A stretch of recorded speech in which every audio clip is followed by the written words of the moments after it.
নমস্কার বন্ধুরা, আমি শ্রাবণী। আমার রান্নাঘর চ্যানেলে আপনাদের সকলকে স্বাগত। আজকে চটপটে মাখনা রেসিপি নিয়ে আপনাদের কাছে হাজির হয়েছি। তো চলুন শুরু করি আজকের ভিডিও।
তো বন্ধুরা, কেমন লাগলো আজকের রেসিপি? যদি ভালো লেগে থাকে তাহলে অবশ্যই একটা সাবস্ক্রাইব করে দেবেন।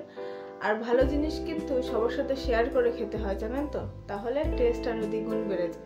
তো আজকের মতো এই পর্যন্তই।